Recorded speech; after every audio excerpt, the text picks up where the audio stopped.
Hey guys, I wanted to make a video talking about a key mistake that many people make when they go to make any sort of purchase or investment. Whether it's purchasing a car, buying cryptocurrency, stocks, or even a home, this mistake can cost you thousands, if not tens of thousands of dollars. Now, this mistake that is commonly made is called recency bias. Now, a quick description of what recency bias is when we give an overemphasis or an overimportance to information from a very recent amount of time. So a really good example of recency bias would be what happened to the car market post-COVID. So in 2021 and 2022, the car market was extremely overvalued, where new cars were being sold for dramatically over MSRP and used vehicles were appreciating. Now, this is something that is typically unprecedented, especially with the used vehicle market, because on average, vehicles are a depreciating asset. And so because there was all sorts of factors that were lending into the vehicles being priced the way that they were, some of it may be predatory, some of it may just be the nature of where we were post-COVID with chip shortages and manufacturing delays. Whatever it was, these vehicles were being sold for dramatically more than they were being listed at. So they're being priced above their intrinsic value. And people were still purchasing them.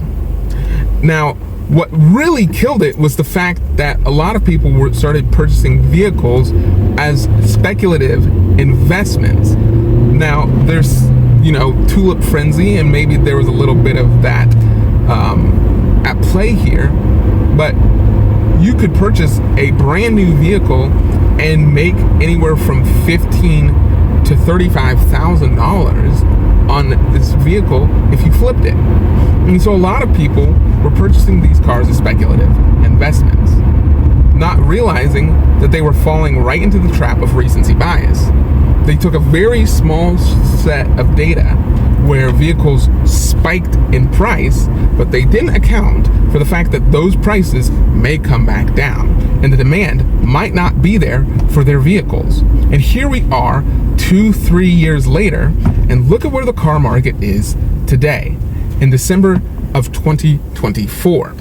Nowhere near the same demand, nowhere near the same prices. Vehicles are now being sold under MSRP. Vehicles are sitting on dealership lots for longer and longer times. And there's just not the same craze that was in the car market just less than 48 months ago.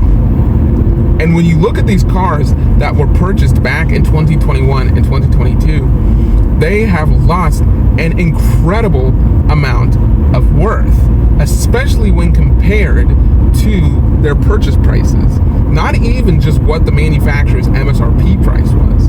So not only did they depreciate at an incredible rate compared to MSRP, but just compared to the fact that they were being bought at over MSRP, people are dramatically underwater on some of these purchases.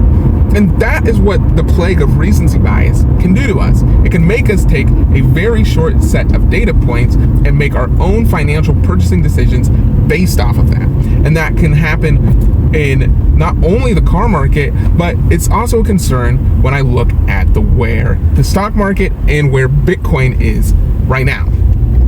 Bitcoin recently broke $100,000, and there seems to be this FOMO in the market where people are extremely bullish and they don't see any downside or any risk at all to any of these asset classes.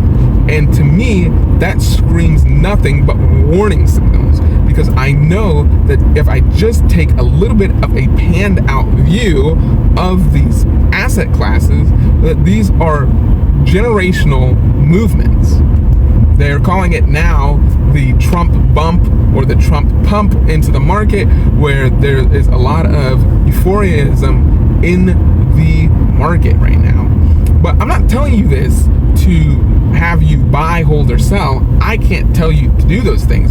what I'm doing is I'm giving you my perspective into the market and why I am taking a little bit more of a cautious approach to the way that I invest and the way that I buy, and I'm not as worried about not being able to purchase a home as many of my peers are. I hear a lot of language that seems very FOMO-esque, where people are saying things like, you have to get in now or you'll never be able to purchase a home. That's not the way to approach those types of financial decisions. What you should be prioritizing is, does this fit into your budgeting? And can you maintain this home for a long period of time? And the same thing can kind of be taken when it comes to vehicle purchases or stock purchases or even cryptocurrency, which I'd be even more hesitant to buy crypto right now. But in all of these purchases, don't let recent history paint a broad picture for you in the way that you make your purchasing decisions. Use a little bit of caution and use a whole lot of common sense and make your purchasing decisions accordingly. That's what I'm doing, and that's all I can recommend you to do. And so I wanted to make this video to kind of give my perspective. This isn't something that's commonly talked about when it comes to investment and the way that we handle our money and the psychology that we have around our own finances. So hopefully you found this video helpful. If you did, leave a comment down in the comment section below. Let me know, what do you think? Do you think that the market is going to continue to go up, or do you think we're going to go into a recession in 2025? And what are your plans on handling that? As always, thank you guys for watching. I couldn't do this without you. We're almost at 1,700 subscribers, so thank you to everyone who subscribed up until this point, and we're only about 700 watch time hours away from this channel being monetized, and that is such a big achievement, and I couldn't have done any of this without you guys. As always, thanks for watching.